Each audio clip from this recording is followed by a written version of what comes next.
This episode is brought to you by our chic, luxurious, elegant, and wonderful, delightful even, patrons.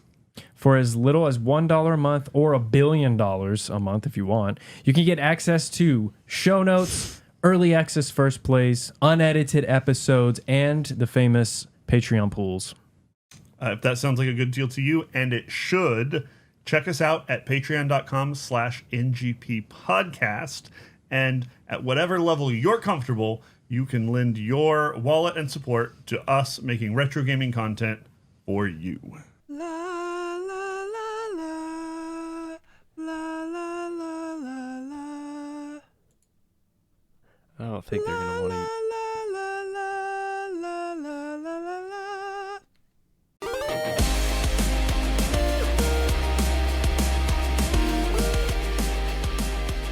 Welcome to New Game Plus. This is a retro gaming podcast where three guys spend 7 days playing one old game and then we talk about it. My name's Dustin. My name is Kenny. I'm Nolan. And this is episode 405, and it is a Patreon poll! But before we get to a discussion about the game of the week, I've got a question of the week. What is the best video game doggo? Sif the Great Grey Wolf. What? Sif the Great Grey Wolf. From Zelda. No, that's gotta be from like a Dark Souls game. Correct. Ding, ding, Wow. Oh, okay. ding. It's from Dark Souls 1, and it's a boss you fight. It's a big old dog that has a big old sword in his mouth, and he's really difficult. And he's the best dog in gaming. I know that this isn't an answer because I haven't played Dark Souls. The only Dark Souls-like game that I played is Sekiro, and what you just said about a big dog with a sword in his mouth made me think of some of the massive things you fight in Sekiro. Oh, sure. What about that ape? Anyways, I that's just where my mind The went. ape with the sword. I'm assuming you can't pet Gringor, the big white wolf. Oh no, he pets you. You can't pet him. Viciously. Yeah. With the sword. Yep. Kenny, do you have a cuter, more cuddly option for us?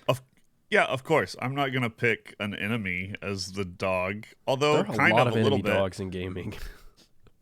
Also, why pick one dog when I can pick three?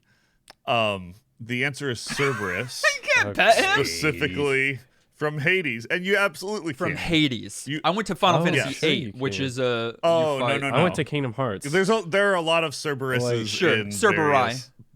various... Cerbertri. Cerberus. Oh, Okay, I'll give it to explodes. you. Head explodes. Cerberus, if you're one of the dogs. Cerberwee. Yours is better. All right, we're just gonna keep going. Serbian. He's great, and I love him. Yeah. Not a bad answer, man. Good. Let's see. I thought of a few. I'm surprised that Nolan. I'm not surprised. Nolan's not a Fallout boy anymore. But I dog was meat. gonna say, were you thinking he was going to go dog meat? Yeah. Dog meat's top tier, but, yeah, I'm not a Fall Out Boy anymore. I also thought about a little guy named Parappa. Do y'all know that dog? Is that a dog? Top tier. He's a dog. Yeah, he's totally a He's a dog. rapper. He ain't a dog. 100% he deserves honorable mention. He's a here. good boy. But do you know? He's the You know goodest who boy. I thought of? And Who? I wish he had a name, but the dog in Secret of Evermore, that game that we played where you go through different eras of time and the dog is different in each era of time. So you go from like this ferocious prehistoric wolf creature to a pink poodle and to a robotic dog. Like, that's cool. That's a niche That's answer, super cool. but Yeah. it's a good one. It's a good answer. Very niche. I don't know who... Unnamed dog. I honestly, when I was thinking of this question, was trying to think of other like cute companion dogs, and Rush. there's not as many. Rush from Mega Man. I'm surprised. Rush is a good one. I thought you were going to say that, so I didn't say it. Rush. Yeah. I feel like there are some we're not thinking Sure. of, but I also feel like there's not as many as there should be. I agree. Because there are dogs in movies, dogs in literature. In life? They're our best friends. In life, we got them. You're probably going to hear my stupid one in the background sometime this episode because we can't be professional. Dogs are everywhere, but I don't The know. duck hunt dog. We had good answers. That's a wrong answer. If you have other wrong takes and you want to tell us your answer to the question of the week, which is your favorite man's best friend, hop into Discord. We got a channel specifically where you can share your thoughts on the question of the week as well. For now, sit back, relax, grab a Kupo coffee, and enjoy as we talk about our retro game of the week, Final Fantasy IX. Overview. Final Fantasy IX is one of the games that make me want us to make a few changes to our podcast. One being sometimes maybe we should just complete a game and then talk about it. Yeah.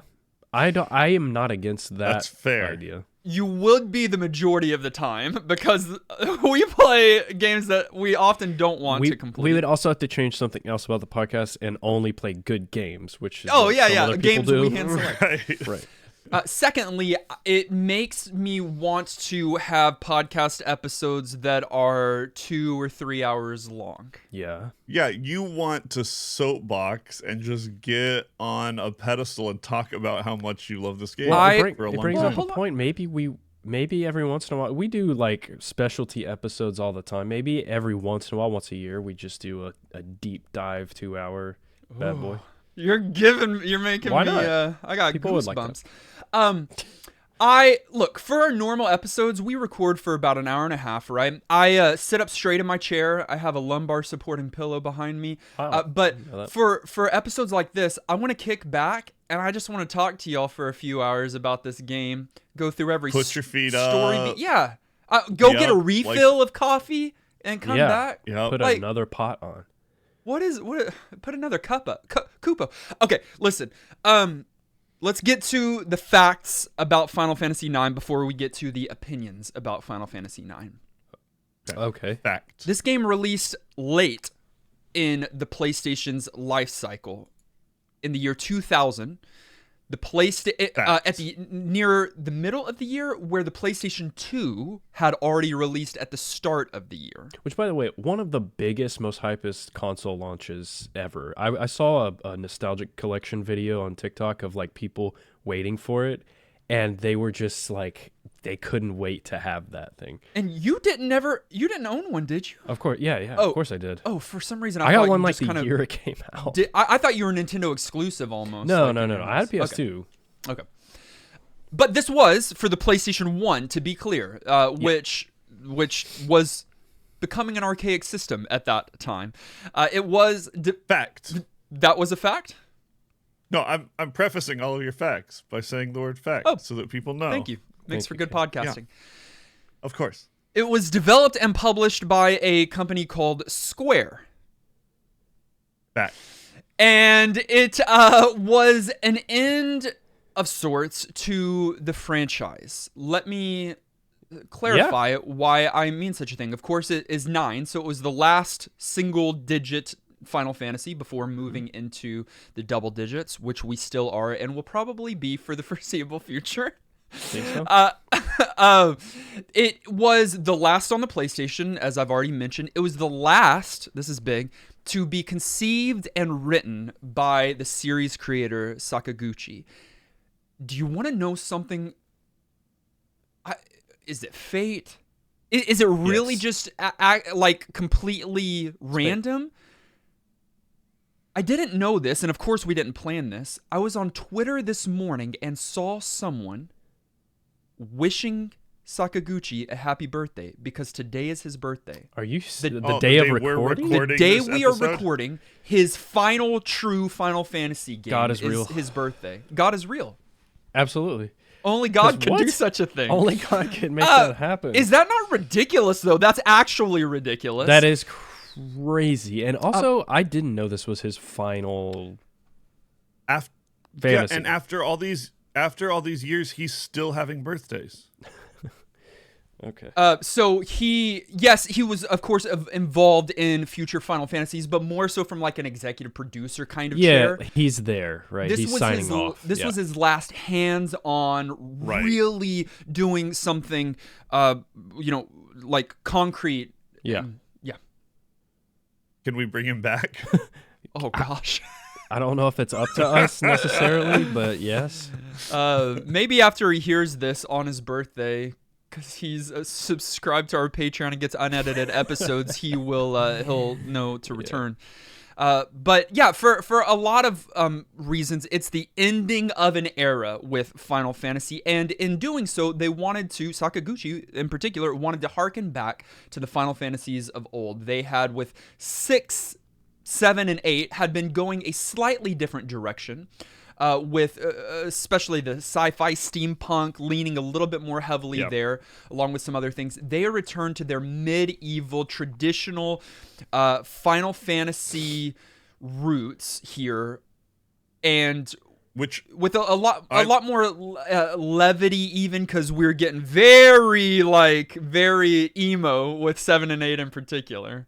Yeah, which I love. Like that, I love the Origin early games, and so that return to at least sort of setting, if not form, was I love it as much as I love your use of the word harken. And also, kind of another reason why it was an ending, because they wouldn't return to that style until 16 recently. You're totally they just right. wouldn't, and that's why this one always stuck with me, because. I mean, 14 is classic Also sort of doesn't medieval count. fantasy. I know it doesn't count. It's separate. And Garlisle and others don't get mad. It doesn't count in that it's not a mainline single-player role-playing experience. That's what I mean. And even that one has Right. sure, that one's got the fantasy vibe. Anyways. But yeah, no, it's still very different. We've played a healthy amount of Final Fantasies on the podcast, but our most recent one was Final Fantasy VI nearly a year ago, right around this time. Right. So maybe it's just a Thanksgiving tradition at this point. It's fate. Hey. It was a Patreon pool, so this didn't just randomly come across our table. It was submitted by Dan Willett and Sasser this week, and many played along. If you're unaware, it's a Final Fantasy game, so that's an RPG. It's a JRPG, and so we'll talk all about that in gameplay. The story has you following Zidane, a member of the Tantalus theater troupe that has arrived in the Kingdom of Alexandria to perform a play for the Queen and her citizens. They are also there to kidnap the princess. And it's interesting because, curiously enough, the princess is simultaneously attempting to escape from her wicked mother, who has recently started to seem more and more corrupt. And so she's trying to get away. And so Zidane and the princess meet, and they escape. And then Zidane, along with characters that you meet along the way, kind of become the guardians of the princess, protecting her from a powerful evil and holding the fate of the world in their hands. Gameplay. I want to start here because it's the way the game starts, but that intro sequence of this game is such a great initial introduction to the game, and still to this day for me is one of the best. Here's what you're in for intro scenes and then following gameplay, because it's got the hype. And then also we played Parasite Eve, which has this theater scene, and I was like, man, 9 did the theater thing better, and it does. And also I'm playing in Fire Emblem right now that also has a theater scene, and it's just that intro is fantastic.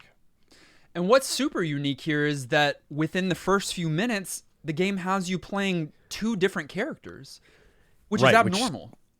Abnormal, and also scares me when a game does that. When I play games like this, I'm kind of vanilla, and I want my one character. I don't like when Square experimented with multiple plot lines and you have to play all these different characters. Sure. They did it with 6 even, and they did it with 13 heavily, but it's a farce, but it is unique and adds suspense to it. And this one, you end up living somewhere in between, because you have sort of a main roster of characters you're following, but it swaps out kind of who's active at any given time. And even when you are playing as one character primarily, or sort of in their point of view, they wanted to give you this sort of wider world and things are happening simultaneously event, and so you get these active time scenes, active cut No, you aways, active time what's the events. term? 8. ATEs, Yeah, ATE. active time events. Thank you. Where you'll jump from character to character, almost like a novel where you're like reading and you have different sort of POVs, chapters, and then you'll get sort of back to the overarching narrative. And that was interesting. I don't know. It sometimes felt a little distracting or disruptive. I'm like in something and kind of like wanting to make progress and then cutting away. But it was cool to sort of see them world build and not feel like they were sort of stuck in one, sort of main character like line. However, your protagonist is Zidane. Like that's who you're going to be the majority of the time. Even when at the beginning you play as a young black mage, or even when you're Steiner, this knight, for a little bit, those are for short sequences. And yes, and really and heavy story there at the beginning, because as you continue, you're the majority of the time you are Zidane. And ultimately, you are the player character. I don't know if you guys noticed this, but you can do something with one of the characters, even while your characters are far apart, like buy an item. And then when you're playing as the other character, that item is available in your inventory. Oh, yeah. Yeah, and like sure. equipable. And so It's a video game. It doesn't like really respect sort of your context switching, ultimately. There are two things that I'd like to comment. One, I'm kind of most excited to hear and let Kenny speak this episode, Right. because Nolan and I have Right. talked extensively about this game. I But forgot Kenny Kenny, played it. you told my us at the end gosh. of last episode that you hadn't played this game really. You had watched some. No. Yeah, years ago, I watched a playthrough. Oh, a full you know. playthrough? No, like I'm saying, like when the game released, I was around as someone else played the game. Okay. And so we're talking like You childhood. forgot And most so of I that. was, Right, so it's there relatively were things I new. remembered. Yeah, there were elements of it I remembered, but the nuts and bolts, the details of how things worked, were absolutely rediscovery and figure out for me. And so that was fun. It's fun when you can kind of have that fresh perspective. So I'm incredibly excited to hear about that fresh perspective, as long as the opinions are correct. And then secondly, the thing that I wanted to say is that most of our listeners are well aware of what constitutes as a JRPG, right? If not a Final Fantasy JRPG. So I think we spend the bulk of our time lasering in on what 9 does differently than the rest, or what are some unique things about 9, because of course there are random battles out on a world map, or there are you know those kinds of things like any other Final Fantasy, but there are some very unique differences or callbacks to previous games. I think both of those kinds of things are interesting. Yeah, agreed. Yeah, agreed. And one of them being, well, this is kind of like a, maybe not what you're alluding to, but the roster of characters in this game is the best roster of characters in any Final Fantasy game. He's coming out And swinging. you know it, Wow. Dustin, because all of them not only are cool in design, but again, going back to the writer, what was his name again? Sakaguchi? Sakaguchi. The story here, the You pacing can call him the just, Gooch. You call him the Gooch? No, you can can. also not. Okay, the Gooch lays out a story here that has so much purpose in that it stands out from other Final Fantasy stories to me. Maybe not, and I'm omitting 7, I'm omitting maybe 6.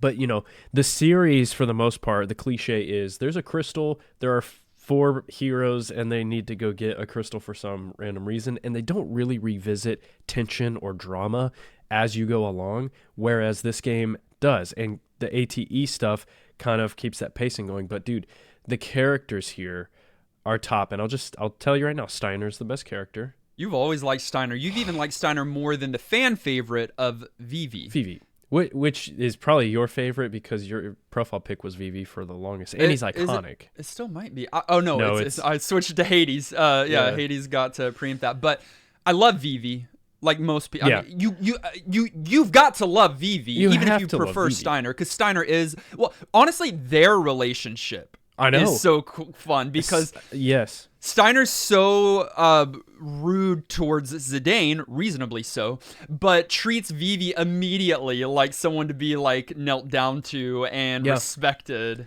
I love it. And the reason I love Steiner is because in the story he hates you. You're a criminal. Like you've kidnapped someone that he has devoted his life to, so that's why he's here. He hates you. He's here to protect her. That's such an interesting dynamic in a party in a JRPG.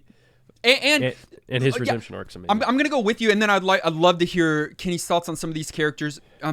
So much here. Let me preface this by This was Thanksgiving week. I in the States. I would imagine we still put in a good amount of time, but even with the good amount of time, with a JRPG that came out on 4 different discs, it is still, we're going to have scratched the surface, even if we got all the way through disc 1, which is a lot of hours to put in this week, and you're only being opened up to the actual story with most of the characters, not even all the cast in your team by the end of disc 1. So like, man, so Kenny still doesn't have it all here, and we're not going to spoil that for him or any of you, but I just wanted to preface with that. There's only going to be so much we can talk about here. Yeah. But then 2, the characters. What you're saying, Nolan, I think is so stand out here. You're right in that every single character is memorable. Every single character is unique. And one of the things they did in returning to old Final Fantasy is they each fulfilled a role. There were preset character classes, which were not true for 8 or 7 or some of the more recent ones. And here you've got straight up Vivi is your black mage, Dagger is your white mage, Steiner is your knight warrior. Like they fit these character classes. Yeah, I love that. I love that return for a lot of reasons. It's a fun shout out to the origin of the series, but they did give each character enough personality on top of that they don't feel flat like sometimes the early kind of roles suffer from. And so you get these sort of archetypes, but you do get fleshed out characters on top of them. I will agree with both of you on Vivi and Steiner. They're excellent characters. Vivi especially. I flopped those in my mind. He's absolutely like my favorite and will probably always be one of my favorites. He's just great. I had a harder time loving Zidane and the princess, and I'm sure some of and like met Freya but didn't get to know her super well, and don't especially like her kit, but that was like early. So all right, take that back. I'm having a little bit of a harder time with some of the angst and the relationship, and I don't know, just they were a harder sell on characters for me, like caring about them personally. But I still love that they're unique and individual, and that there's like values to having each one of them in your party. And I wanted to have a party with like all of them, because you had so many sort of unique abilities. And so overall, I do think the characters were done well. I don't know that I'm as in love with the whole cast as you guys seem to be, but the standouts stood out for me for sure. I don't remember fully. But I think by disc 4, you would come around to most of those characters just because they don't abandon them in the story, which is important here. And Freya's kit, my friend, the Dragon Knight, gameplay wise is my favorite. I like Steiner's story character wise. Freya ended up always. You just like a character that's off of the screen and uninvolved in the battle for half the time. She's just so powerful. I remember the first time I played through the game, she was my favorite because she just hits really hard, especially later. But you're a red mage, so like no one's surprised that you like her. Or a dragoon. I don't know what she's a dragoon is here. She's somewhere in the spear. Middle. I guess she's more dragoon. And she's a rat. It's so she good. looks red magey and is a little. Yeah, she got the red hat. Yeah. Okay. Yeah. The characters are so good, and what Nolan said there, I think, is somewhat unique here with Final Fantasy. They do it some, But here they really took the time to explore each and every character and have arcs for each and every character, including like the probably most side one, which still made the front cover. Amaranth for some reason is there. Yeah. Which is one of the most side characters. Like Freya's not on the main cover and Eco is not on the main cover, but they using that ATE often they explore other character stories, but almost every single one of them, if not every single one of the primary cast, gets a character arc, gets a story development, and that helps you become endearing to these characters because they develop and grow. And I mean, Steiner is funny up front, but he becomes something more as he learns about himself and his duty and what's going on in the kingdom. Of course, Vivi's story, I can't go into detail, but Kenny, I cannot wait for you to like encounter the full breadth if you haven't had it spoiled throughout just gaming history so far. I haven't. Good. I'm pretty purist on where this story goes. Wow. Please, obviously, keep playing he's going to it. be super central because of the whole, black mage Yes. kind of thing keep early. playing it. So, Yes, this whole game, all Final Fantasies have a variety of themes that they're exploring throughout, but this theme up front is mortality and like coming to face with who you are and all of that. And so that really happens in each character's story, but differently. Like Zidane has his own arc fun. with that, and Steiner has his own arc with that, and Vivi, of course, like I know we've spent some time here on the characters, but I think that is a lot of what works well in this game is how dynamic these characters are, and not just one-dimensional. I love Final Fantasy VII, and there's some variety of characters there, and I think they're remarkable as well. But a lot of them strike a similar note. In this one, they all are doing something different, and from design, which we'll talk about later, to personality, I think they're phenomenal. Yeah. Can we agree, as alter ego names go, Dagger is a terrible pseudonym? No, Why? No, it's fine, and it's edgy. It's awful. Don't try and make a joke out of it. It's an awful name. I almost wanted to rename her something else. One thing Don't that dare. I wouldn't. One thing that isn't so different from the rest, but it's deeper than it seems on the surface, is the combat. You've got your turn-based battles, and I think that they at its most perfect form for me, because it's the same. I mean, it's the same sort of flow that you're used to, and excuse me, it allows you to choose your characters that you want to invest in and play. And you've got what is it called? The ATB bar? Yes. And yes, which influences the turn-based nature. It's turn-based-esque, but it hasn't been turn-based for a while because of this ATB kind of thing. Yeah. Right. The active time bar. And so that's personally my favorite in Final Fantasy, my favorite combat. I know it's pretty vanilla. I like the newer stuff, but this just feels at home, I guess. And so they've set that system in place, which works, and then built on it from there. And I thought that was such a smart idea to keep it simple in terms of like how the combat flow goes. Yeah, I prefer the ATB too, but that's what I grew up on, right? Like 7, 8, We're 9. boomers, yeah. They all have ATB.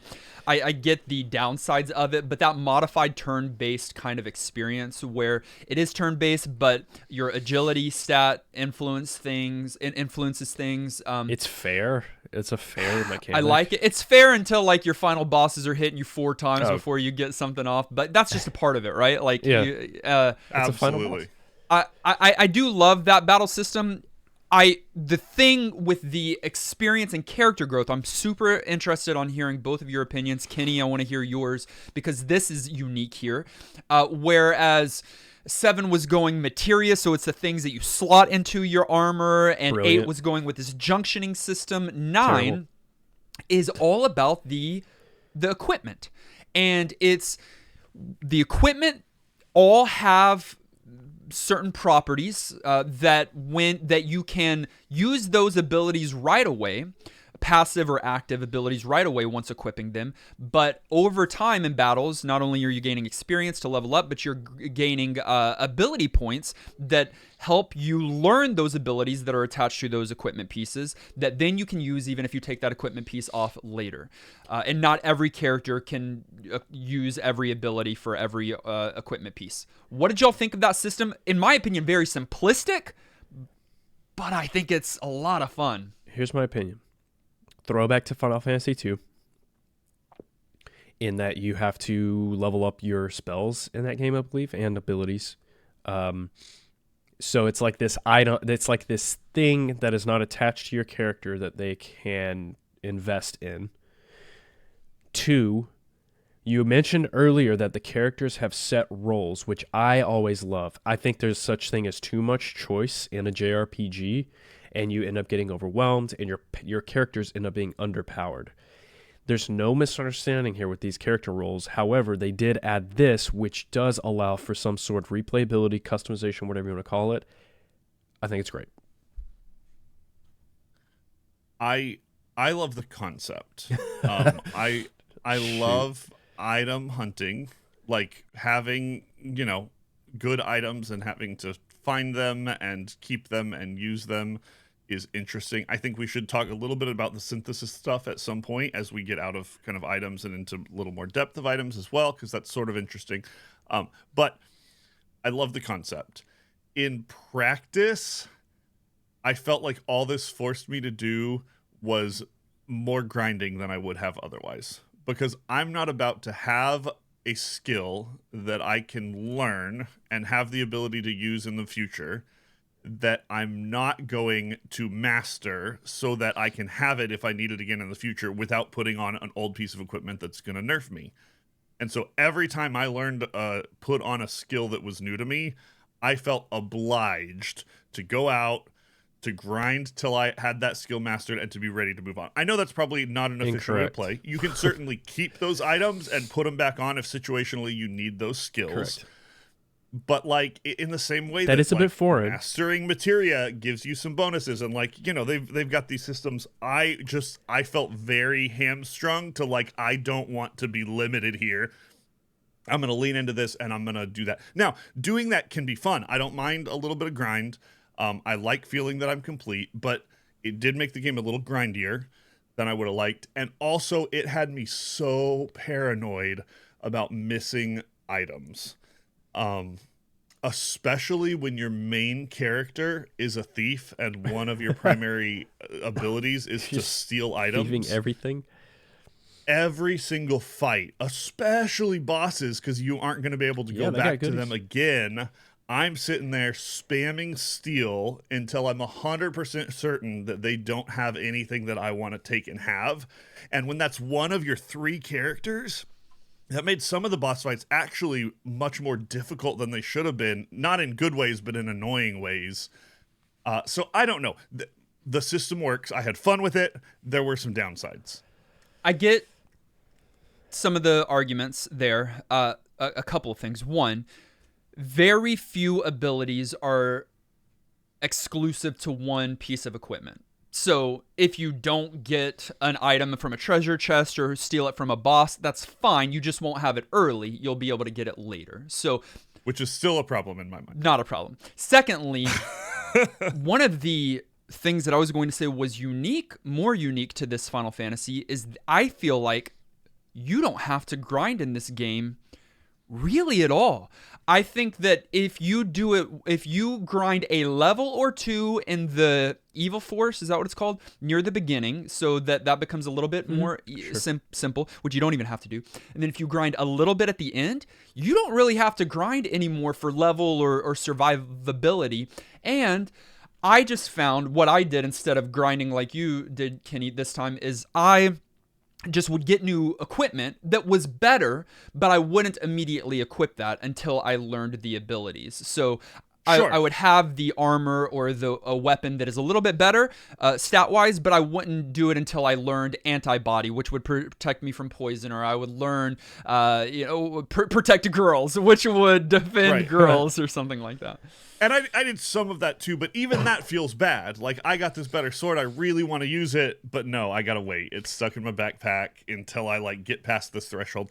And it was fine. It did give me those like reward moments of collecting enough AP to like knock something off and be like, oh yeah, finally I can equip that new thing. And so like it's not all bad, but I just don't think it's a perfect system, but it is a system I had fun with. I also, again, we were early. I worry a little bit about complexity. I guess as you get a lot more options of unlocked things, you're going to be doing a lot of situational switching, and that some of your items are going to have certain like, added status effect, and then you like put on a certain item so that you have the correct status you want. And so there's some potential here for thought and strategy and customization. But relative, and again, I hate to always just compare it to Final Fantasy, but this is literally its like peer game. Final Fantasy what? You just said Final Fantasy. 7. Okay. I'm sorry, 7. That's the Final Fantasy for you. We compare it to the rest of the series. Yeah, to Final Fantasy 7 rather. I felt like there's a lot of interesting things to discover and combinations to try in materia, and this one just, again, it's a little more basic. It's basic, not yeah. a bad system, and I like it, and I think it works with sort of this old world style. Again, it sounds like I'm saying lots of negative things. I enjoyed the system overall. I do think it's imperfect, though. It is a bit foreign, to your point, to gear swap like that when it's for a reason other than maximizing stats, which is what the whole series has been up until this point. But once you get over that, it's kind of a fun system to like analyze what this area requires or what would be best, and then swap it. And then there's a level of planning that comes in too, which I enjoy, in terms of like, what do I want to invest in right now, or what should I hold off on. But it's definitely not my favorite. I think the materia system in 7 is peak to me in terms of like character customization, but I like this one. I think it works with the game. I love 10, that great, the sphere grid. Yep. But it's so, that's like on the opposite end of the spectrum from 9. 9 is very simplistic, and 10 is that huge branch that you can jump and do different things. But I love the simplicity here, and it makes you not have to think too much about it. It's just, am I going to equip this now or not? And then later, yes, you got the idea, Kenny. I know you don't have to do much of it early because you have enough ability points to pretty much turn on any kind of everything that you've unlocked early. But later, half of your abilities you don't have on for a battle or something. So it really makes it unique, and it makes it a lot of fun for in-game bosses because you've got to figure out the right combination for each of your characters to survive and make those viable. It's a lot of fun. Yeah, I like the mix up there. Before we move away from battle, though, I want to talk about a few of the other battle systems. Trances. Okay. Feels sort of limit breaky, but it very much is. Didn't do a lot for me. I feel like if you're going to have sort of big final moves, those should be cooler in some ways, especially Vivi's. Like, double cast. Okay, cool. Cast a spell twice, or cast two different spells instead of cast powerful. Strong, cast Faraga twice. It's powerful, but it's just a little like uninspired. Like it just, what are we gonna do with him instead of something new? Like, did you use Freya's? No, probably not yet. She is hers like dragon form related? I don't think I ever got her. Special moves, kind of like Zidane's is Steiner, and he's got these. She has like a move set, kind of. Yeah, gotcha. I will accept that criticism without any defense. Yeah, I don't. In fact, I'll give even one more flaw of the system. In 7, your limit breaks built up the same way, under tension, under taking damage, but you were able to preserve them by using magic or some other kind of ability for different battles. In this one, you use it or lose it. And Right. you will often You couldn't like store them for a boss fight or be strategic about them. you will often use them on a scrub enemy right before the boss that you needed it for, Yep. and you can't do anything about that. I don't love that. So I don't plan around dying for the most. Or sorry, I don't plan around trance for the most part. around your And I don't trance. think you they just play. centralize that mechanic enough for it to be like, this is what the main thing that we're doing in the system. It's there to use, but they're not like trances. Like that's this game's thing. What I do love is that they tethered it into the story like they do most of these things. And so when a character is in an emotionally fueled moment, Vivi with some of those black mages, or it just happens at different times, then they trance automatic, like they go into trance immediately, and so you can use them snap powered up, and that's cool. Like anything, and that's also how they tether. All the bosses have unique and pretty special items that you can steal, and your protagonist is a thief. Like tethering those, making it a cohesive world and story. I just love anytime they do that. So I think that's great. Anything else about battle? I think we can move away from battle. You talking about Eidolons, Kenny? Yeah. Eidolons don't come in for the longest time, man. Oh, that's true. Like, but those are your summons because it's story tethered. Because it's story tethered, so you don't. You see that the princess has You see that the princess has the Eidolons at the beginning of the game, but you can't use them for a long, long time. Right. I was just gonna say that was frustrating. Sure. Like knowing that they're there. Story, though. She has to snap, dude. And I get it, but like She does have to snap. I don't know. You could just not show them until she's a plenty powerful white mage without summons to you could have just waited. So that was a little bit. But that's annoying. part of the story is that she has them but can't use them. Oh, it's interesting. It's good. Okay. One thing that I want to say as we move away from battle that I also found was different in this game, and it's funny because they conceal it so well, is that this game is pretty linear. And there are not many side quests or side adventures to do outside of your normal game. You really only have the Chocobo Hot and Cold mini game, which I hope you found, Kenny, and the chocographs attached to that you might not have, honestly. The Mognet, which the whole save thing, but taking the letters to the different Moogles. Finding Stelazio coins and frog catching for Quina. But other than that, you don't really have any side quests. Yeah, and this is for some reason, or maybe not so much now, but this was an argument players were having with Final Fantasy where it was like, this is too linear versus I want open world. And it's funny in retrospect to talk about this because open world means something completely different to us now. It's like, oh, you want open world? Go anywhere, Breath do of the anything. Wild. Right. And so I don't even view those games that have more side quests and bigger maps and more things to get lost in as open world. It's all linear. It's all linear, but they hide it in different ways. And I didn't one time playing this game, even for a second time, think, man, I feel so stuck to this path. No. It's just not a thing. I kind of assumed it would open up at some point. Maybe that's because Final Fantasy VII does the whole, like Midgar story and then open world, and it's sort of, as again the peer game. I think it's very fair for us to be talking about these games because they came out same system, similar years, were in development at the same time. So there's reasons that we're gonna harp. And we're all familiar. But I just assumed that it was going to open up at some point.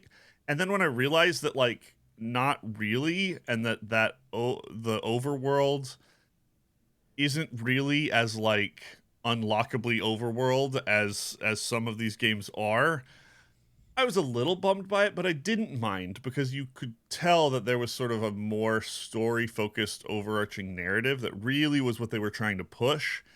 And I'm not Dustin. That's not the thing I'm playing these games for. I want the RPG stuff, and I want to, like, get into it. I'd rather manage my items and inventory and, like, have fun with the mechanics than, like, care about what's going on in the world. But I don't mind it because of what they're trying to do with the game. And like a lot of Final Fantasies, you will, through chocobos, airships, and other things, eventually be able to explore more. But I think Final Fantasy VII was not a bad comparison because even after you leave Midgar, it's not open world. You are Right. constrained to a very tight space that feels open world for a little bit, and then it funnels you to a certain area.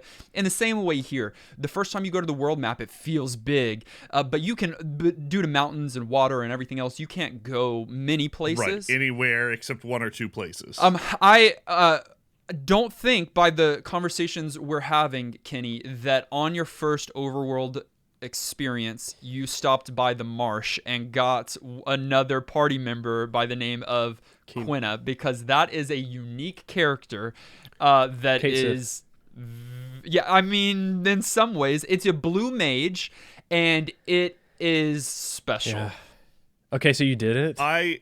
No, I didn't, and it's breaking my heart No that I frogs. missed that. And you better tell me that I can go back and get him Sure. later, or else I'm gonna have to. Yeah. It goes by that he, I'm gonna have she. to- In all of the Yeah. things, it's like, it's got the S dash he. it's No one progressive. knows what Quina is. And Right. it's Blue Mage, and Kenny, the way it's a chef, and the way that it learns the abilities is Kenny. by when an enemy is under 25% health, it eats the enemy and it can learn its Kenny. special ability.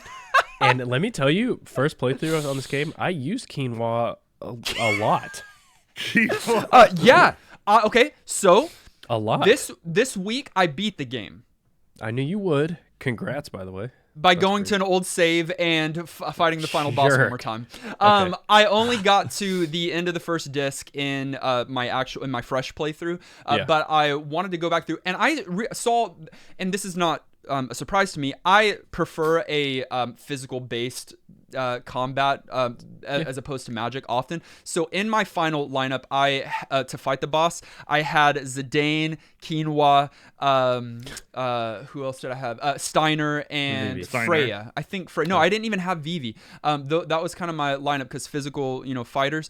Yeah. But yeah, having that blue magic that can like also kind of support you and keep you safe while doing some good damage with its forks, massive forks, Yep. Kenny, are the weapons. I saw You the saw the fork. equipment in a store for a fork, and I was like, Some why of those can't abilities I are use a fork? OP. Those Oh, enemy yeah, things sure. you can eat are so good. Like, it's a fun. It's a joke character in some ways, but it's a Yes. fun mechanic. You should go. So it's almost enemy skill materia. Like he learns Yes. things from the.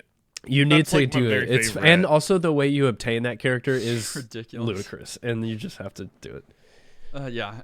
I can't wait. Like I got to go right now, and I probably can't go back to that part in the game yet without, I don't know, getting a chocobo or something. We'll do that too. But now I feel like I'm missing out. I should have just played with a guide this week. Ooh, wow. Speaking of guide, Not true. Be a purist. Speaking of guide, play games. the official strategy guide I had when the game came out, I was already in Final Fantasy at this point, so I got the guide, I got the game, and I read the guide on the way home with the game, to play it. Yes.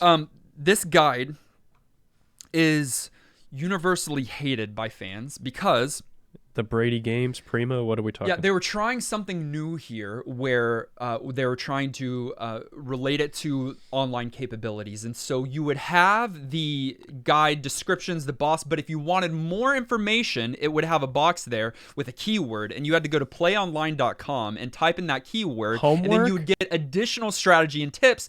But if you didn't have that, then you wouldn't be able to. And for me, what was it? Because I had internet. I guess that it just didn't work. It's The homework. website was down or something, and so I never got all the information that I wanted. Yeah, that's a bad idea That's because that's a frustrating. lot of players hitting that like at release at the same time probably. Yeah. Bad. That's really bad. And also the reason those guys are so cool is because it's got all got the the stuff. info, It's right. got all the info, the It's- pictures, the lists. I love the nostalgia though of just like when the internet was based on keywords. Yeah. Keyword search. Like, on you'd this go to one. AOL. AOL. Yep. And you just had to know the specific word to type. Oh, Do you okay. have it still, Yeah. by the way? Do you have that guide? I do. I couldn't find it this week, so I don't. It's feel like probably you down in let the me basement. Borrow it when I first played Do this you game. have it? No, I Oh, would you never might have have kept it. that. I don't have it. But it's available. Like I have the scan now downloaded to my Yeah. computer. I didn't use that this week. There's better guides online now that have more information. But Right. Without making you go online. no, you still are online for that. Kenny, It's transmitted to your brain. Aged. let's get straight to it. Kenny, I want to know what you thought of the art style. Yeah. It's very That's different. straight to it. Okay, interesting. I loved it. Good. Yeah, Do you know what? The art style works for me 100%. You know how we recently played, not Saga Frontier, that's funny that's what stuck in my head Yes. though. You know how we recently played Legend of Mana and Yes. it had that storybook, Yeah. kiddie, Pop up. artsy thing. Yeah. This is kind of similar, not identical. It's not Kind No, of, it's yeah. a similar storybook vibe. Like it's got that like artistic pre-rendered backgrounds, beautiful, stunning cobblestone streets of Alexandria, or the dark, brooding Burmecia that you go to, and all of this. It's just so interesting to me. I'll agree it's well done. I'll agree that I like it. I don't think it nearly has the literary quality of that game, like visually. So that is not an apples to apples comparison in my mind, but I think it works well for this game. I think it feels classic Final Fantasy, especially for sort of going back to that medieval sort of, swords and magic sort of style of kind of world setting, which I love, love, love. I wish they had just fully always stayed there. The sci-fi futuristic stuff doesn't work as well for me. But yeah, it looks great. It allows for really unique character visuals and diversity there. It allows them to do things like just give somebody a tail and not explain why, and them not be a monkey, but just a person with a tail, and it be okay. And that shouldn't be okay, but it is here for some reason. So yeah, I'll give it to them. It looks good. And yeah, I agree. The what really stood out to me this time were the backgrounds, and how the pre-rendered stuff is beautiful. It does look like that art book. It looks like, honestly, it looks like, how you see concept art for a game, and then it when the game comes out, it's they use that as a Never reference. Good as the art. Yeah. This there's barely any loss of quality from concept art to game here, because the backgrounds that you're in, your character's clearly on the foreground. It looks a little, maybe breaks immersion for some people a little bit. But if you just stop and look at what you're seeing, there's little blades of grass swaying. There's just detail to every aspect of it, and it's really, really good. And again, think late PS1. That's where we're at. And so this felt like end game of what was capable on the disc on this system. I don't know what it is about sort of modern games. Maybe it's just that we've gone to a lot more actual voice work and dialogue. But you don't, I guess, with all games. We still have menu-based conversations and plenty of RPGs. Yeah. The dialogue felt a little dated to me. And that's not surprising in Final Fantasy. And I don't think it's something I've ever noticed in these titles before, and is acceptable. Again, this game is old. But I don't know if it was just the writing, or if it's just something about it felt forced, or a little phoned in, or a little shallow. Maybe they were really just leaning into characterization things that I don't understand, but sort of as these characters evolve, get better over time. But I wasn't buying what they were selling all the time with kind of how they wrote interactions between characters. Translation wise, or Have you played Final Fantasy 4, 5, 6, Yeah, I was 7? gonna say. That's how Final Fantasy is. I'm not saying that's unique. I'm saying all of those things don't future-proof as well as I would like. That's more of an issue with a game feeling dated than I realized. It's just this is the week that made me realize that it's not unique to this game. But yeah, the dialogue, maybe it was not having choices, and in most cases, and it just being linear. Maybe it was the writing itself. It just felt kind of, I don't know, shallow or forced or something. I can agree, but that's not new to Final Fantasy Right. 9. That Final No. Fantasy has always, until maybe more recent titles, had a immature, a juvenile kind of way with dialogue, and that's just a part of Yeah. it. One of the things that I think Final Fantasy IX does well, and it's remarkable to me because my first Final Fantasy was the dark grit, and that's kind of what I like of Final Fantasy. I don't like I don't prefer the more lighthearted stuff, and this is a very lighthearted game from the get-go. However, at the same time, it weaves in these very serious, weighty concepts and themes. And whereas like Final Fantasy VII was dark and gritty with some levity sprinkled throughout, I feel like this is more light and fun with grit sprinkled throughout. Yeah, I agree. And then like with Zidane specifically as a main character, I think they invested more there into what he's saying than in past games with the protagonist, which I appreciated. I mean, like he's always trying to rizz up Garnet, like they're in, like they're alone together or something. He'll have something to say. He's maybe that was the problem, is he spoke the most, and I just didn't especially care for his character. But do you know, at least early. but he develops. He's so different than Cloud and Squall. I love he's kind of bad. I love the uniqueness of it. Well, he kind of bad, I just- but also light. Like he's not emo in that same. Right. Like they were going dark, broody emo for 6 also, and he is lighthearted, upbeat, encouraging. The tone switch I like. I just the dialogue itself just wasn't. He's doing it for me. 16. Give him a break. He was not written by a 16-year-old.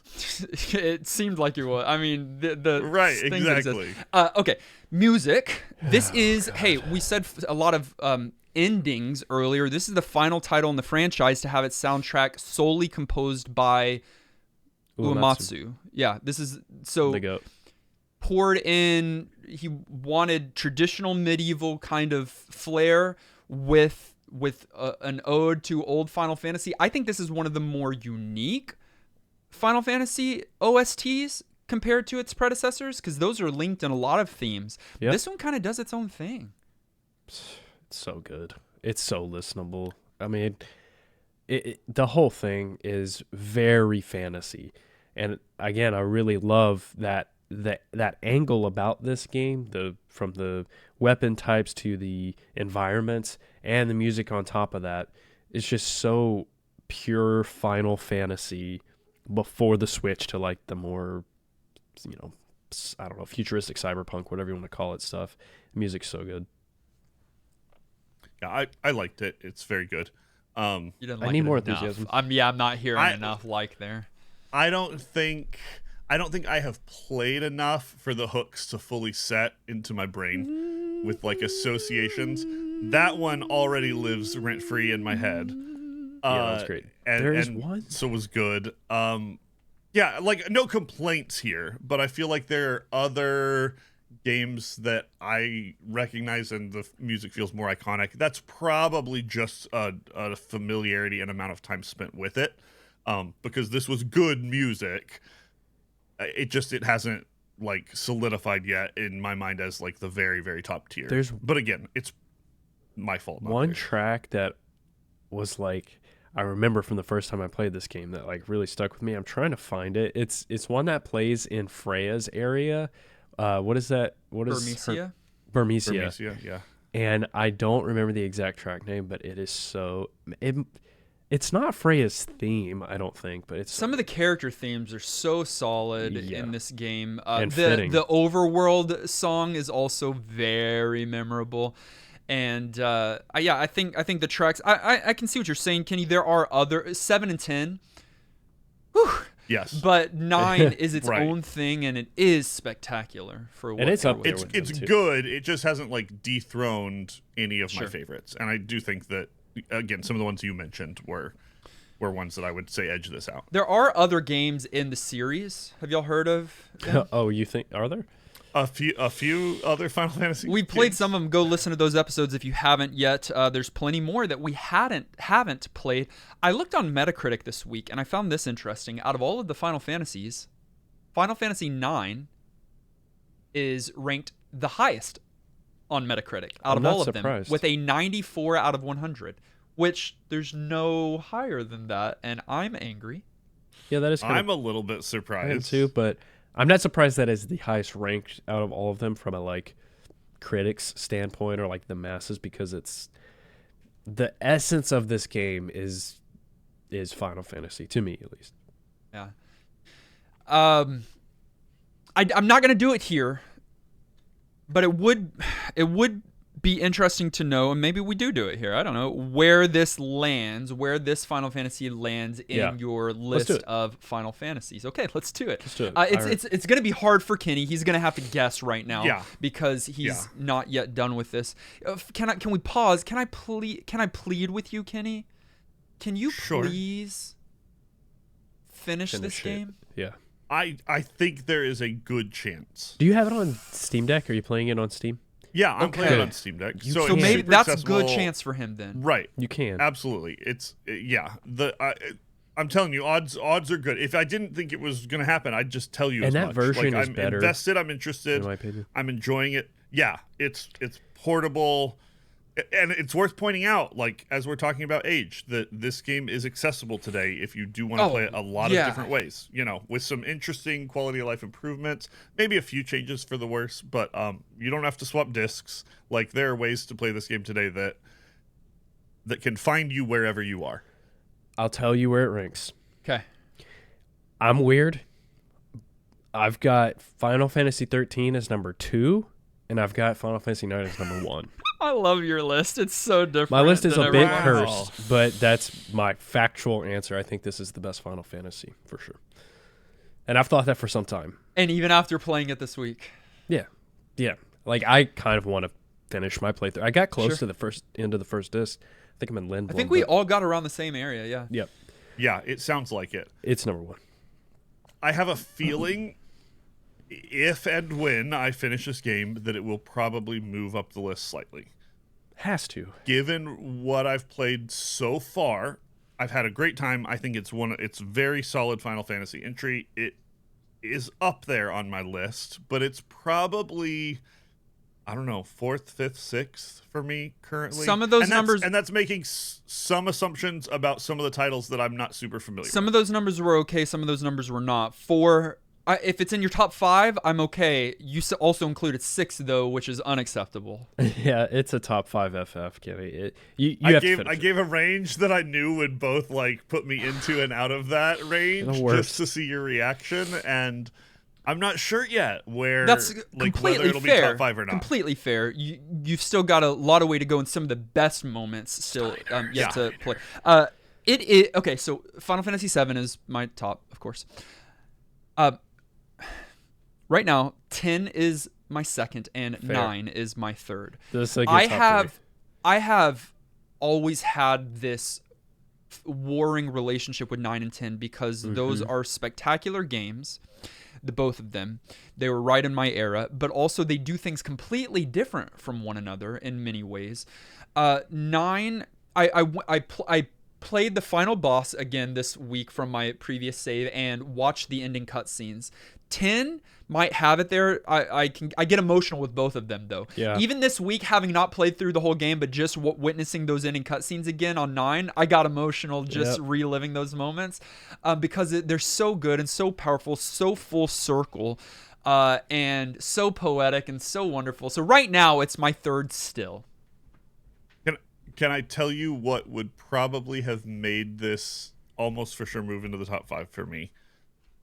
Like much more easily, even in what I have played so far. And this will almost certainly frustrate you guys, and I'm sorry, but it was part of my gameplay experience this week. Either a completely different, or more likely, a much better taught and understood side minigame. The card game. Yeah. Tetra. Oh, I'm glad you brought it up because we haven't talked about it, which I don't want to talk about. We haven't talked because it's not. No, necessary. we don't need to go deep.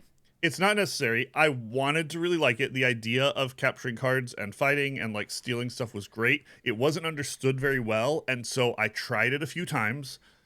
Quickly lost all my initial cards because I didn't know what I was really doing.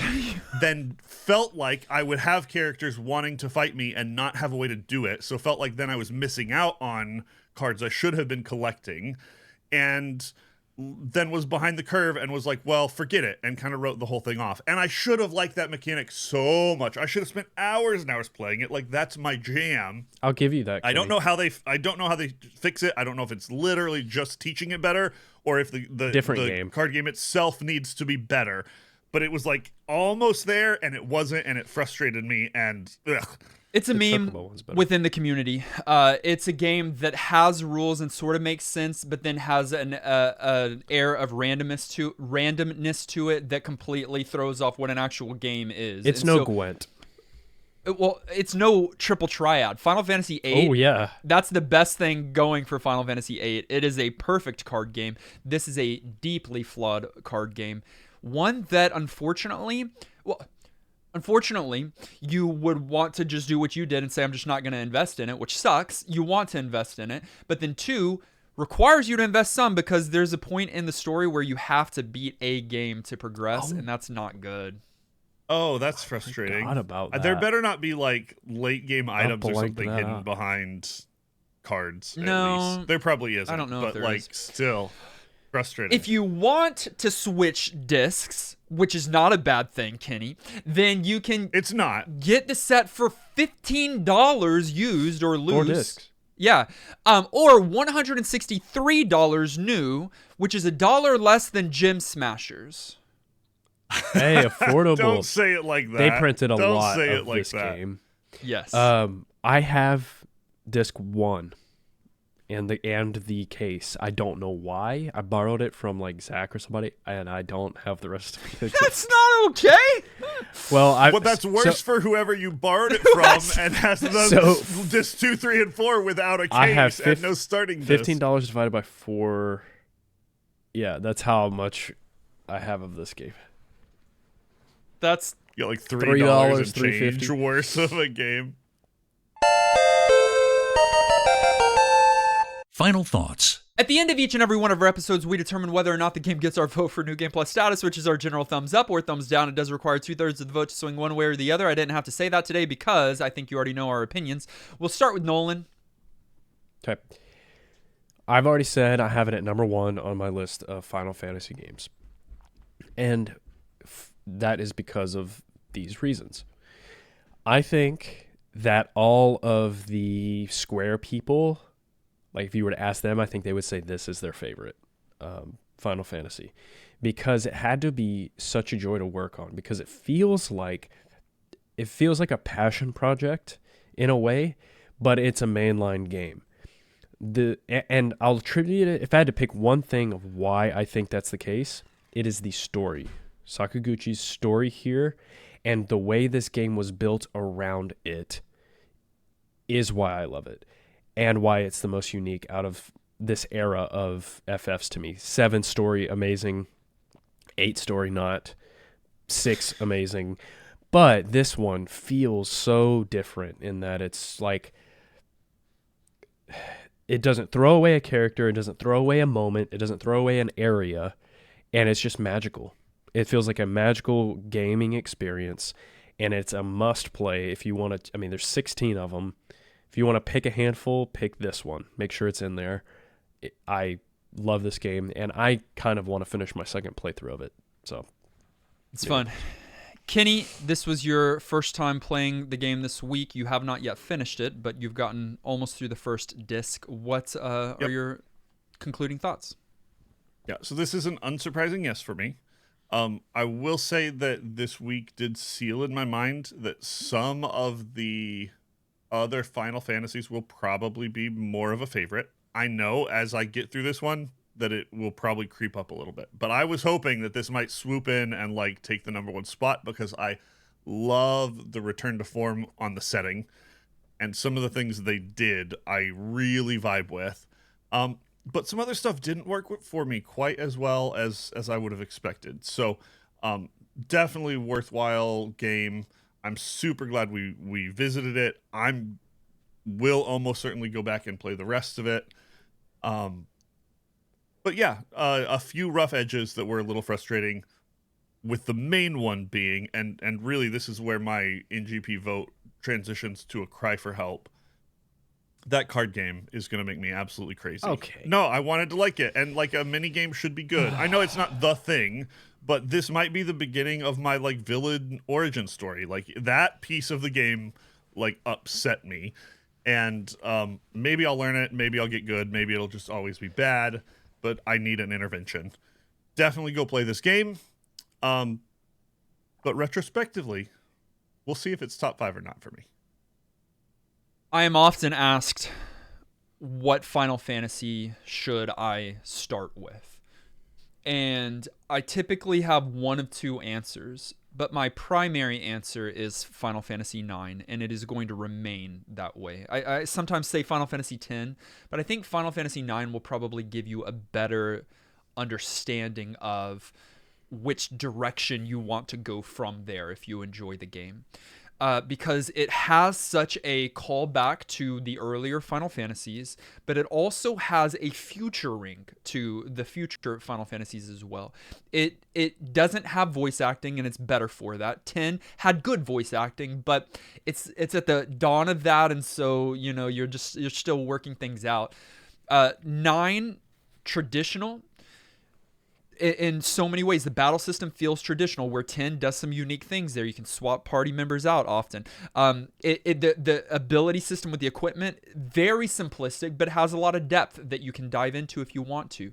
The characters are rich. The story is so interesting as you go through. The lessons that are being learned, the character arcs.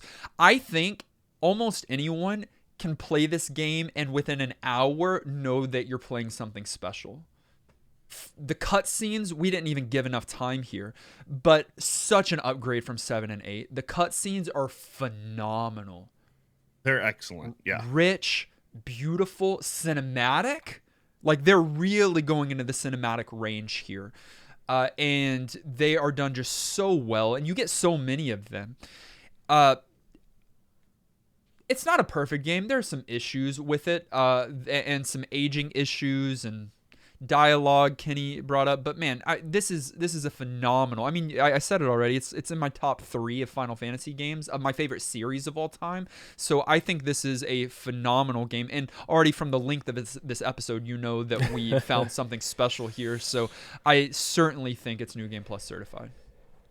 I love that as an understanding of this game. This is a great entry point to the series for someone that doesn't want to do it like truly retro and go like one on, and a lot of people won't. I'm such a purist, and I love those early entries that I'm like, no, just like start you're at recommending the first one, experience Kenny. The progression, Like, absolutely, no. I am, because that's a great game, and probably in my mind is is higher than this one. Terrible in my top place 5. to It's one start. of the one that edges things out. But is not a great place for most people to pick up the series. So, like, I get it. If you're hardcore, be like me and start at 1. But no one is. Kenny is the epitome of hardcore. Well, that means No. that Final Fantasy IX is, of course, New Game Plus certified. What did you think? The idiots on YouTube only said 71% said yes. Really? Only? That's a super high mark. Absolutely. 80s at least. Absolutely low. 5% said no. Okay, what games do you like? Okay. That's my question. And 24% have never played. Maybe I'm more mad at them. Like, what are you doing? Yeah, no, that's the opportunity here. They're in for a treat. Go play man. it. Yeah. This was a Patreon pool game, so it was submitted by both Dan Willett and Sasser, who both sent in commentary. I'll read those first. Dan said, after the epic scale and scope of 7, 8 felt like a whole lot of mouth and no trousers. Which, is that does that mean? Is that an idiom? Mouth and is no now. trousers. Thank goodness 9 came along shortly after to set things right. We all spoke a few weeks ago in Discord about memorable save points, the Mognet Moogles being the first thought that came to my mind. Their fun integration into the wider narrative is just one small example of the careful love and attention that went into making 9 feel so fleshed out and lively. So maybe the active time events can be a little overbearing at times. Battles can be extremely slow early in the game until your party are able to learn auto haste. However, there's just so much fun emanating from every moment of this game that I can easily forgive all of this in a heartbeat. To sum up 9 in a nutshell, it's beautiful, vibrant, emotionally rich, filled with whimsy and wonder, and will always hold a special place in my heart, just like my daughter, Freya, whose very name invokes Aww. memories of all the times I've spent playing this absolute work of art. NGP Nice name. for me. Very nice name. That's so special. You know, like, I don't care what it is, and some of these are cheesier than others, but when somebody cares enough to have a reference, like to drop the name, to get the tat, whatever it is, when you let games spill out of just something you've done to like become part of your life, that just speaks so highly. And I love that this game is that. Yeah, my for cousin people. named his kid Darth Vader. That's a good, cute little name. Sasser also submitted this game, said, I was glad that we had the opportunity to play 9 this week. I chose this as one of my Patreon pool games this week because the overarching theme is the story of our existence. Through the rich characters and world of Gaia, the developers tried to tackle the questions of our creation, the purposes of our actions, and how does that philosophy get challenged if we were to find out a whole other world exists. I think the team that created this game answers these questions by kindly, lightheartedly, and thoughtfully stating that regardless of how long we are on this planet and what ultimately happens to us, our actions matter and we matter. I hope all of you get as much enjoyment and joy out of this game as I have. The game really does stand out in that it takes real human emotion and plays on that in different ways. And it makes you feel something. That's special. It is. I really want Kenny to I experience do the too, moves, Yeah, dude. now, yeah, I'm going to too. change my answer to say I'm finishing this game. Like, I'm going to check with him daily? Do it, Yeah. Daily? yeah. We'll watch No, you, not dude. daily. We'll watch you and guide you. You know It'll be we will. fun. We can do a weekly check-in until I'm done with it if you want. Daily. Cool. Clint said, I knew nothing about Final Fantasy IX this week, beside Really? the fact that people often refer to it as one of the greatest in the series. I can joyfully echo that opinion even in my first couple of Nice. hours of gameplay. The characters and their varied opinions and affinities reminds me of so many other favorite RPGs like Xenoblade, Live A Live, and Chrono Trigger. It's goofy, unhinged, and very unafraid to present dark twists. I can't Yeah. believe this is running on PS1, and I'm very excited to see the story through. I didn't know that Clint didn't have reference for this game. Yeah. And the YouTube poll. What's going on? I was under the impression this was a very well-known entry. I think it didn't sell near as many as 7, 8, or 10, and I think Because in the PS2 part, was here. I think two things. I think the PS2 was here, and I think this art style caused people 7 and 8 realistic, 10 realistic person, and Too the overly way that, realistic. Yeah. this is a chibi kind Yeah. of thing, and I think It's better. I think it age proofs better than 7 and 8. In It that does way, for because sure. 7. I won't say Yeah, anything absolutely. about 7. No.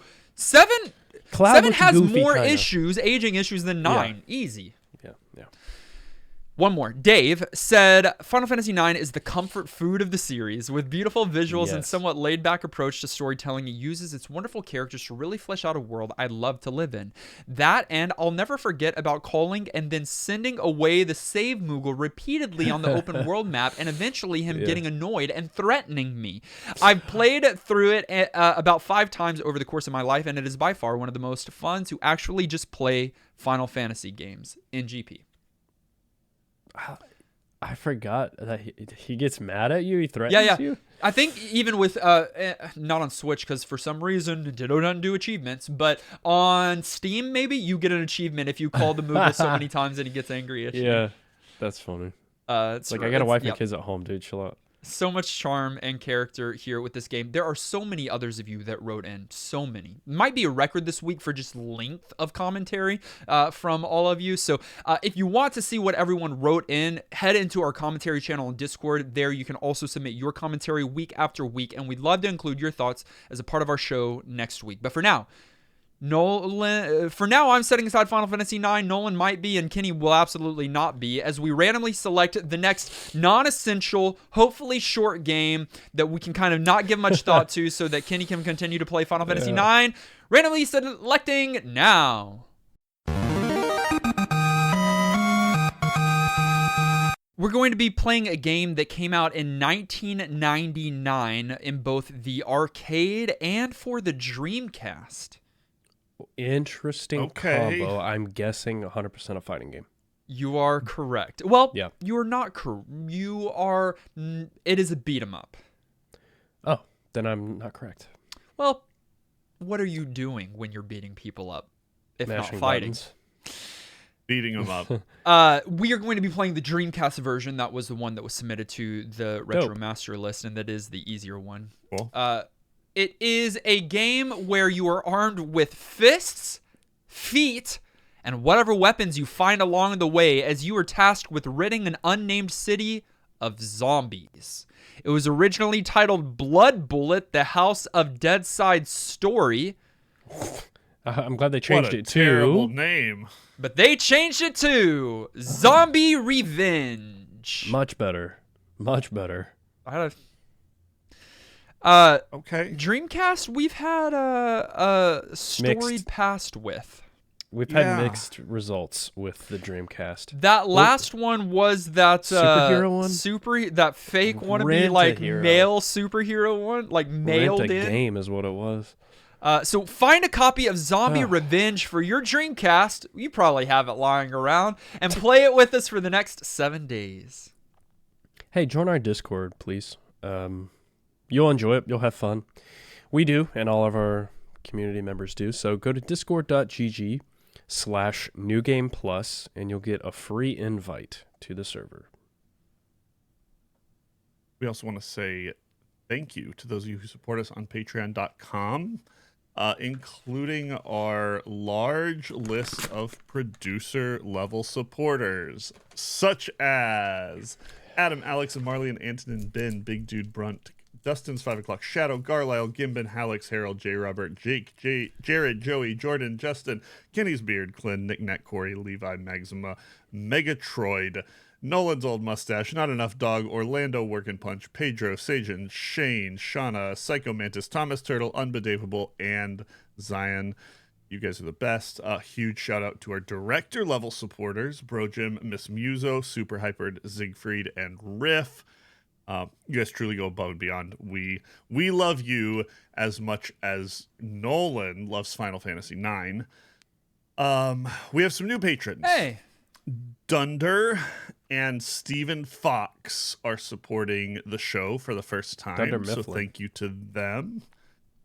Just Dunder. what did the fox say? Yeah, Stephen. that's the lamest thing that's ever happened. And we also have a new producer, Hey! level supporter. So welcome to the Kentucky Kid. Hey, Kentucky Kid. I know Good which day. one you're talking about. And we also have a new director level Golly. supporter this week. I saved the best for last. Were you That is squeezing the a worst bird? air horn noise I've ever heard ever. I'm apologize if I butcher this. I'm gonna try my best. Arlen Yuki. Arline Yuki. Not Welcome. Arlene. Help me, Dustin. I don't know. Arlene? I mean- no, I don't know. We'll find Pauline. out. None of those things. Thank you for your support. Can't wait to have you on the show Yeah. to spend some time talking about a game of your choice. It's going to be so much fun. And you can follow us on our social media, Facebook, Twitter, Twitch, TikTok, and YouTube. All of those links are in the show notes. Listen directly on any podcast provider of your choice. Make sure you are subscribed so that you are the first to get new NGP episodes. And while you're at it, leave a kind rating and review. Our video episode was edited by our friend Dylan. Our audio episode was edited and produced by our friend Dan Willett. Some people in our Discord this week that aren't from where we are thought I was just saying produced by our friend Dan, and then I was saying, will it join us next week? Which That's an unreasonable assumption. language. English is not their first language, Nolan. Unreasonable. Will it join us next week as we play Zombie Revenge? Until then, I'm still Garnet Till Alexandros the 17th. I'm hanging out inside of Vivi's hat. Je m'appelle Adalbert Steiner. I love it. Why did you speak French? French? Do you think Because he's French, maybe. is he? Maybe. Maybe. Maybe. And this has been. You can't make that character decision. It's lore. It's lore now. So And this has been Noir Gamme Plus.